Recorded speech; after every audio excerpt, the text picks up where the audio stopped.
Hello students, welcome to the online live classes. बच्चों 3.4 exercise चल रही है हमारी। 3 एक्सरसाइज में हमने जो है थर्ड और फोर्थ क्वेश्चन कर लिया था। आज का हमारा जो क्वेश्चन नंबर 5 है वो समझिए। क्वेश्चन नंबर 5 में जाएगा है कि 16 यानी कोई एक संख्या है 16 को ऐसे दो भागों में बांटना है, ऐसे दो भागों में विभाजित कीजिए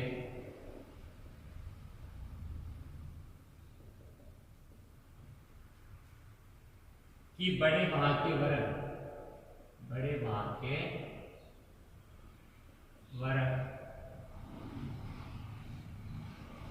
का दो गुना, बड़े भाग का जो वर्ग है उसका दुगुना या दो गुना छोटे भाग के वर्ग से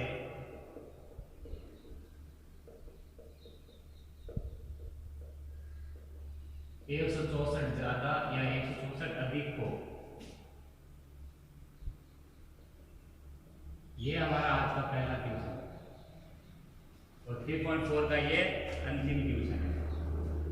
तो देखिए, एक संख्या है आपके पास 16, उसको दो भागों में इस प्रकार बांटना है कि जो बड़ा भाग है बच्चों उसके वर्ग का दो गुना। मान लीजिए 16 के दो भाग हुए 10 और 6। मान लिया हमने एक बार, उसमें बड़ा भाग क्या है आपका 10, उसका दो गुना, उसके वर्ग का दो गुना, उसके वर्ग का जो दो गुना वो किसके बराबर बनता है? छोटे भाग यानी 8, छोटा भाग 10 और 6 बने थे, उसमें छोटा भाग जो 6 है उसके वर्ग से, 6 का वर्ग 36, उसके वर्ग से कितना 164 अधिक हो। तो इस टाइप में हमें दो संख्या चाहिए जिनको जोड़ने पर क्या बने आपका 16 बने, और वो जो दो संख्या जो 16 बनाएगी उनमें बड़ी संख्या के वर्ग का दुगुना छोटे भाग के वर्ग से 164 अधिक। तो इस टाइप के लैंग्वेज वाले क्वेश्चन में आपको करना क्या होता है कि दो चीजों की बात चलती है, एक को आपको x मानना पड़ेगा मजबूर, दूसरे को आपको y कब मानना बताया था, y दूसरे को तब मानना है जब आपका दूसरा जो y का मान है वो पहले से ना बनता हुआ नजर आए। अगर बनता हुआ नजर आए तो तो आपको हमेशा दूसरा जो आपकी जो संख्या या फिर दूसरा जो भाग होगा वो पहले से ही बनाने की कोशिश करनी। जैसे मैंने मान लिया अगर कि एक जो पहली संख्या x है तो दूसरी संख्या क्या हो जाएगी बच्चों 16 - x, क्योंकि टोटल मान 16 है, दो भाग जो है वो टोटल मान 16 बना रहे, तो जो बड़ा से बड़ा मान है वो 16 होगा, तो 16 में से x घटाना है, नहीं कि x में -16, तो दोनों भाग बन जाएंगे। उसके बाद बड़े भाग का वर्ग, बड़ा भाग इसमें x मानो चाहे 16 - x मानो कोई फर्क नहीं पड़ने वाला। यहाँ मेंशन नहीं है कि बड़ा भाग x लिया आपने वो, तो यहाँ बड़े भाग के वर्ग का दो गुना। अब देखिए 2 गुना 3 गुना या 1 तिहाई 2 तिहाई या 1/4 इस टाइप का अगर नाम आता है तो नाम देखिए कि किसके साथ में आता है, का से गुणा या से अधिक से कम, जिस नाम के साथ में आता है उसी में से अधिक का मतलब इतना जोड़ना है, से कम का मतलब इतना घटाना है, और इतने का गुना या इतने का 1/4 है तो वहां पर आपको उसको क्या करना है, गुणा करना है। 1/4 मतलब 1/4, 1 मतलब 1/3। तो अब हम क्वेश्चन को स्टार्ट करते हैं। सबसे पहले बच्चों हमें क्या लिखना है, लिखना है हमें कि माना कि पहला भाग 16 के जो दो भाग करने हैं उसमें पहला भाग बराबर क्या मानना हमने x, तब दूसरा भाग कितना हो जाएगा, तब इसी का जो दूसरा भाग होगा आपका वो हो जाएगा 16 - x। 16 टोटल है, उसी के दो भाग करने, तो 16 - x लेना है, x - 16 नहीं लेना है। फिर हम लिखेंगे प्रश्नानुसार। अब प्रश्न कह रहा था कि बड़े भाग के वर्ग का दो गुना, अतः हमें दोनों के वर्ग करने, क्योंकि बड़े भाग का भी वर्ग का है, छोटे भाग का भी वर्ग है, अतः बड़े भाग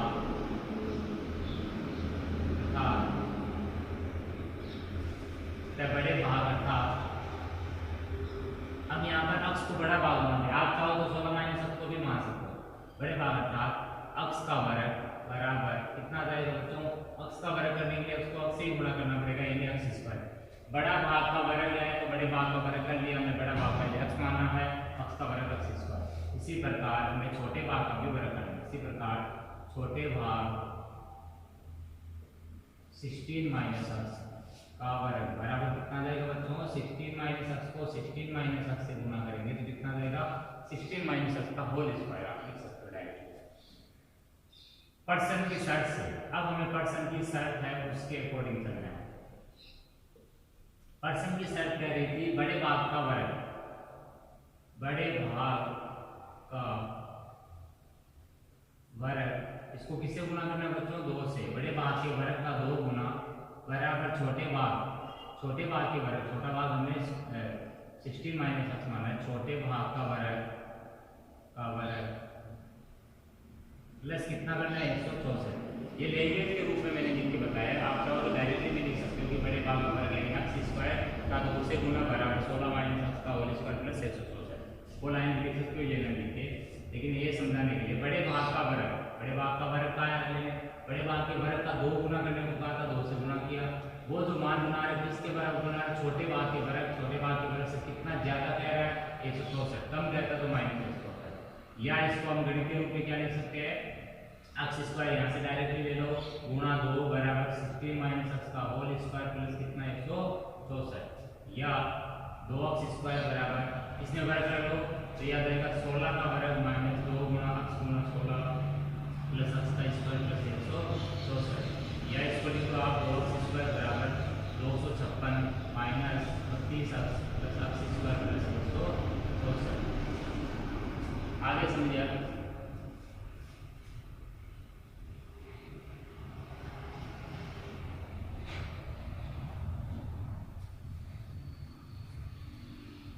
या 2x स्क्वायर बराबर, अब देखिए 256 164 आपका ऐड हो जाएगा तो आप लिख सकते हो 400 ना हो जाएगा। 256 164 आपका हो जाएगा 420 minus 32x plus x square. दोबारा ऐड कर लीजिए, 6 4 10 हो गया, 80 लगी है, 6 5 11 11 1 12, 80 लगी 1 2 1 3 1 4 420 से ये। अब समझिए आगे। अब आपको द्विघात बनाने की कोशिश करनी है तो द्विघात में 2 चीजों को ध्यान में रखना है हमेशा। एक तो x स्क्वायर का जो पद होता है वो हमेशा धनात्मक रहना चाहिए, उसका एडजस्टमेंट इस टाइप से करना चाहिए। और दूसरा है आपका बराबर में क्या रहना चाहिए? 0। तो बराबर में अगर बच्चों में 0 रखूंगा तो या तो इसको उधर ले जाऊंगा या इसको इधर लाऊंगा, दोनों में से एक काम आपको हमेशा ही करना पड़ेगा। लेकिन आप अगर इसको उधर ले जाओगे तो ये माइनस का हो जाएगा, माइनस 2x स्क्वायर और ये x स्क्वायर मिलकर माइनस का x स्क्वायर बनाएगा, जो हमें नहीं चाहिए किसी भी हाल में। हमें माइनस x स्क्वायर नहीं चाहिए, x स्क्वायर के आगे प्लस चिन्ह चाहिए। तो इसका मतलब है कि x स्क्वायर को इधर ले जाएंगे तो 2x स्क्वायर में से x स्क्वायर जाएगा, कितना बचेगा? x स्क्वायर बच जाएगा। तो ये चीज अगर इधर आएगी तो ये सारी की सारी चीज क्या आ जाएगी? इधर आ जाएगी। तो बन जाएगा 2x स्क्वायर माइनस का 420 plus 32x minus x square बराबर 0। अब देखिए 2x स्क्वायर में से x स्क्वायर घट गया, x square minus 32x plus 32x minus 420 बराबर 0। तो जब लास्ट में आपका 0 भी बन चुका है, x स्क्वायर के आगे का चिन्ह धनात्मक बन चुका है, तो आप इसको क्रमवार लिख दो, यानी मानक रूप में लिख दो द्विघात समीकरण को। सबसे पहले x स्क्वायर का पद, फिर उससे गुणा, फिर अचर पद बराबर में 0। ये आपका लिखने का तरीका है। अब द्विघात समीकरण बनने के बाद बच्चों हमें यहाँ पर क्या करना है? अब हमें यहाँ पे इसको हल करना, और इसको हल करने के लिए मैंने बताया था आपको कि आपको सिद्धर आचार्य सूत्र या द्विघातीय सूत्र का प्रयोग करना उचित रहेगा, क्योंकि कभी कभी गुणनखंड हो नहीं पाते हैं तो वहां पर हम फंस जाते हैं, फिर हमें पाठ के सिद्धर आचार्य लगाना पड़ता है। इसलिए हम डायरेक्टली सिद्धर आचार्य लगाएंगे। तो हम लिखेंगे उपरोक्त समीकरण की तुलना ax square plus bx plus c equal to 0 से करें। द्विघातीय सूत्र लगाने से पहले हमें एबीसी निकालना पड़ेगा, विवेचक का मान निकालना पड़ेगा। तो हमें क्रम से कैसे चलना है? तुलना करके एबीसी निकालना पहले, इसके लिए इस मानक समीकरण से तुलना करेंगे। तो a का मान x स्क्वायर का गुणांक है वो है 1, x का गुणांक b होता है तो वो है आपका 32 और c अचर पद है वो माइनस का 420। अब आपको यहाँ पर क्या करना है? विवेचक निकालना है। विवेचक b बराबर b स्क्वायर माइनस 4ac बराबर 32 का स्क्वायर माइनस 4 गुना 1 गुना माइनस का 420। ये हो गया 32 का स्क्वायर कर लो बच्चों, 32 का स्क्वायर हो जाएगा आपका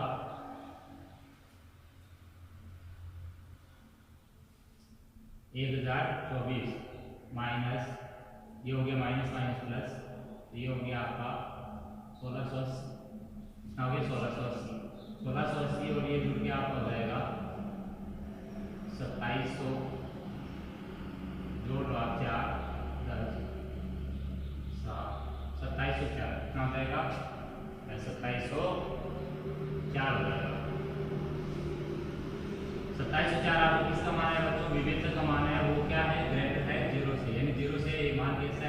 बड़ा है, और जब मान 0 से बड़ा है तो मूलों का अस्तित्व है और मूल्य से वास्तविक और भिन्न। तो आप लिख सकते हो अतः मूलों का अस्तित्व है तथा मूल वास्तविक है भिन्न। कैसे वास्तविक है? अब जब वास्तविक और भिन्न है मूलों का अस्तित्व है तो उनको हमें ज्ञात करना है कि सूत्र से, सिद्धाचार्य सूत्र या द्विघाती सूत्र से।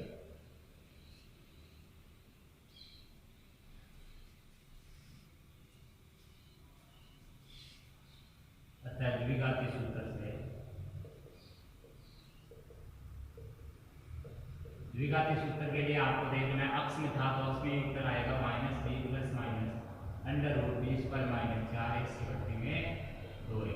मान लगा दो इसमें बताओ माइनस का b कितना आपका 32, तो ये हो गया -32, फिर plus minus b square minus 4x का मान कितना आएगा अंडर रूट में 2704 बट्टे में 2a यानी 2 गुना a। अब इसको हल कीजिए आप,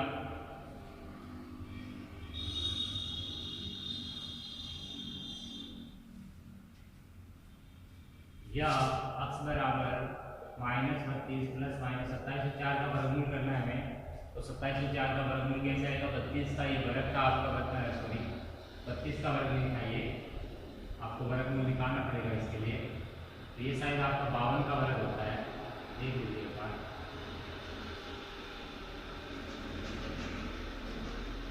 ठीक, ये 52 का वर्ग है, इसका मतलब है इसका 2704 का वर्गमूल 52 आगे बढ़ते हैं। अब आपको क्या करना है, इसे एक बार धनात्मक चिन्ह लेना, एक बार ऋणात्मक चिन्ह, दोनों साइन लेने, तो धनात्मक चिन्ह ये फर्स्ट स्थिति है, ये सेकंड स्थिति ऋणात्मक।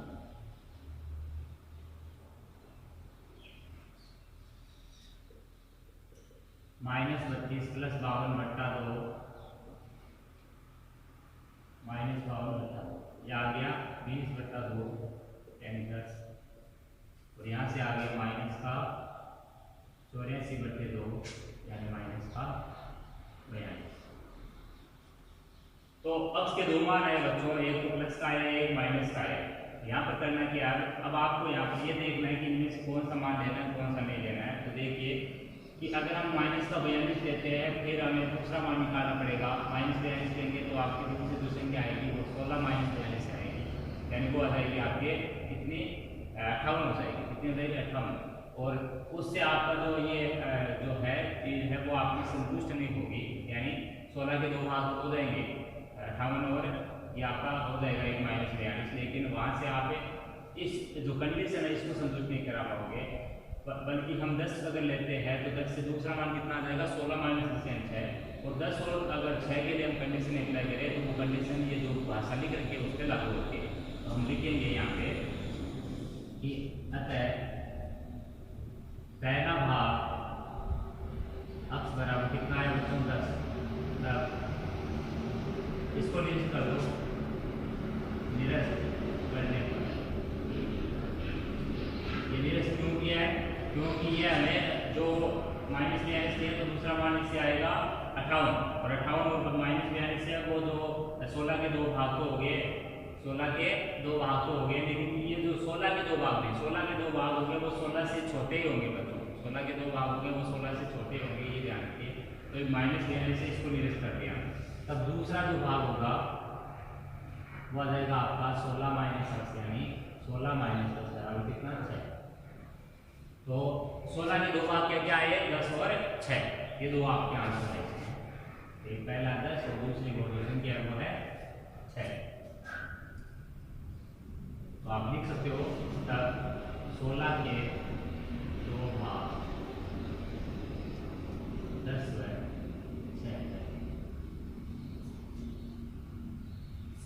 तो ये हमारा 3.4 कंप्लीट हो चुकी है। अब हमें 3.5 में कुछ कोशिश करना है। तो 3.5 में बच्चों मैं बताना चाहूँगा कि जो पहला ट्यूशन आपका उसमें आपको 3.4 में जो हम कर चुके हैं वैसे ही ट्यूशन है पहले में, तो उसमें क्या कह रखा है आपको, उसमें ये दे रखा है कि जो द्विघात समीकरण आपको दे रखे हैं उसके मूलों की प्रकृति जांचनी। तो मैंने बताया था कि जब आपको मूल ज्ञात करने ये कह दिया शुरू में 3.4 वाले ट्यूशन में कि द्विघात समीकरण के मूलों की प्रकृति जांचिए और मूलों का अगर अस्तित्व है तो उनको ज्ञात कीजिए। तो आपके 3.4 और 3.5 में फर्क यही है कि 3.4 में अगर मूलों का अस्तित्व है या मूल वास्तविक और समान या वास्तविक और भिन्न भिन्न की कंडीशन आती है तो उन्हें ज्ञात करना था, और अगर मूल अगर काल्पनिक थे तो उन्हें ज्ञात नहीं किया था। लेकिन 3.5 के पहले में क्या करना है, आपको मूल चाहे वास्तविक मिले चाहे काल्पनिक मिले, आपको उनकी प्रकृति लिखनी है, उनको हल नहीं करना है। तो उसका भी एक क्वेश्चन हम कर लेते हैं, बाकी कराए हुए हैं वैसे ही करना है आपको। तो 3.5 का पहला क्वेश्चन है आपके सामने, निम्न द्विघात समीकरण के मूलों की प्रकृति जांचना। क्या करना है, मूलों की प्रकृति जांचना। तो देखिए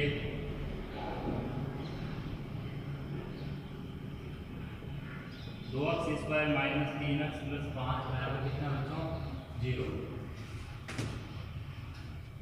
आपको यहाँ पर मूलों की प्रकृति जांच के बतानी है कि मूल कैसे है, वास्तविक व समान, मूल वास्तविक व भिन्न भिन्न, या मूल वास्तविक नहीं है। जब मूल वास्तविक नहीं होते तो उन्हें हम काल्पनिक मूल भी कहते हैं। तो यहाँ पर हल करने का तरीका वही है कि सबसे पहले आप देखो दी गई द्विघात समीकरण है, दी गई द्विघात समीकरण है 2x square minus 3x plus 5 बराबर 0। ये आपकी क्या है बच्चों, द्विघात समीकरण है। अब इसकी तुलना उपरोक्त जो समीकरण है इसकी तुलना ax square plus bx plus c equal to 0 से कर दिया। इससे करनी है ax square plus bx plus c equal to 0 से। a बराबर 2, b बराबर माइनस 1, तो c बराबर 5। अब आपको विवेचक का मान निकालना है। मूलों की प्रकृति कभी भी जांचनी पड़े तो आपको यहाँ पर काम करना ही पड़ेगा, 20 पर माइनस 4। फिर मूल ज्ञात करने तो आपका सिद्धांत सूत्र से आगे लग जाएगा। तो यहाँ पर 20 पर माइनस 4 से जब निकालेंगे तो -3 का स्क्वायर माइनस 4 गुना 2 गुना 5, हल करने पर आएगा 9 माइनस 40 यानी माइनस का 31। और माइनस का 31 आए या प्लस का 31 आए या 0 आए, वही आपको बता था मूलों की प्रकृति कैसी है। तो जब मान ऋणात्मक आता है, मैंने बताया था v का मान ऋणात्मक आया है तो आपको साफ साफ ये लिखना है कि जो मूल है वो वास्तविक नहीं है। मूल कैसे नहीं बच्चों, वास्तविक। अतः स्पष्ट है कि द्विघात समीकरण के मूल वास्तविक नहीं है। d लेस देन 0, d छोटा है 0 से, d कैसा है, छोटा है 0 से, तो मूल कैसे नहीं होते हैं, वास्तविक नहीं होते, ये ध्यान रखिए। अब देखिए इसका एक और क्वेश्चन लेते हैं, छठा क्वेश्चन है इसमें 3.5 का पहला करा के मैंने, अब छठा देखते हैं एक बार। छठे में क्या स्पेशल है तो समझिए। इसी टाइप से करने हैं 3.5 के दो शुरू के पहले के जितने भी क्वेश्चन हो। अब इसमें दे रखा है 3x square minus 2x plus 1/3 बराबर।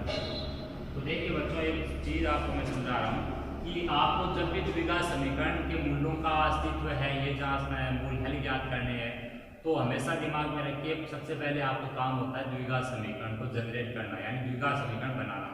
और अगर द्विघात समीकरण नहीं बनी है तो आपको वो बनानी पड़ेगी, ठीक है। जैसे कभी कभी आपको x प्लस 1/x बराबर 3 दे दिया, तो वहाँ द्विघात बनाने के लिए आपको सबसे पहले एलसीएम लेके उसके बाद में द्विघात बनानी है, बराबर में 0 रखना है, फिर आपको एबीसी निकालना है, विवेचक का मान निकालना है, फिर उसको हल करना है, ये तरीका है।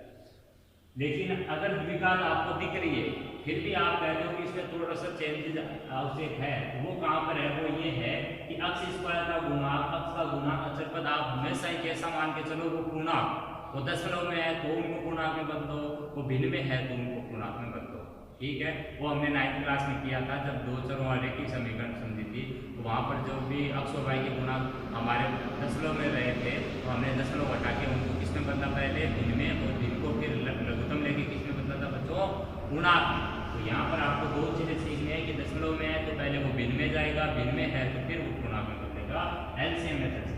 तो यहाँ आपको सबसे पहले हल करने से पहले इसको थोड़ा सुधार के लिखना है कि या करके आप इसमें लघुत्तम लेंगे। लघुत्तम इसमें हर एक ही जगह है तो 3 है, लघुत्तम इसका कितना बच्चों 3 है, क्योंकि बाकी का हल नहीं है तो एक मान सकते हो आप, ये लो इसका हल आपने एक लिख दिया तो 3 लघुत्तम आगे 1 का भाग 3 में 3 बार दिया, 3 को 3 से गुणा किया 9/3, 1 का भाग 3 में 3 बार 3 गुणा 2 6 प्लस 3 का भाग 3 में 1 बार 1 गुणा 1 0। तो ये आपकी अभी क्या बनी बच्चों द्विघात बनी, लेकिन इस 3 को क्या करें आगे बदल दूंगा तो आप लिख सकते हो यार 9x² - 6x + 1 बराबर 0। 3 को मैंने कहाँ भेज दिया है बदल दूंगा, 3 आपको कैसे हो चुका है आगे बदल दूंगा, यहाँ से आगे आपको बदल गुणा करना है तो बदल गुणा से क्या आया 9x² - 6x + 1 बराबर 0। अब आपको क्या करना है वापस वही आपका नियम कि सबसे पहले जो ये द्विघात बनी है इसकी तुलना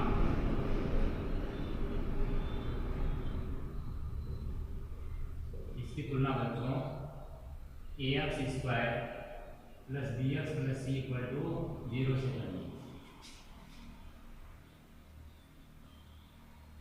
तुलना करने में क्या आएगा a बराबर 9, b बराबर -6 और c बराबर कितना है 1।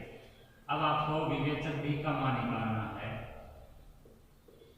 b² - 4ac, b का मान आपको -6 का स्क्वायर -4 गुना a का मान 9 गुना c का मान 1, -6 का स्क्वायर 36, 9 गुना 4 गुना 1 कितना हो गया बच्चों 36, 36 - 36 कितना आया 0। तो कहने का मतलब विवेचक का मान कैसा आया 0। तो विवेचक का मान ये एक ऐसी संख्या है जो बताता है कि मूलों का जो अस्तित्व है या मूलों की जो प्रकृति है वो कैसी है। तो b बराबर 0 का मतलब है अर्थात मूल कैसे बच्चों मूल वास्तविक व समान। d अगर 0 तो मूल वास्तविक और समान, d अगर 0 से बड़ा तो मूल वास्तविक और भिन्न, और d अगर छोटा है 0 से तो मूल वास्तविक नहीं होते, इतना लिखना है, यानी काल्पनिक और भिन्न होते हैं, अर्थात मूल वास्तविक व समान है। तो इस टाइप से आपको इसका 3.5 का पहला ट्यूशन करना था। तो आज की इस क्लास को हम यहीं पर विराम देंगे, बाकी जो ट्यूशन है वो हम नेक्स्ट वीडियो में करेंगे।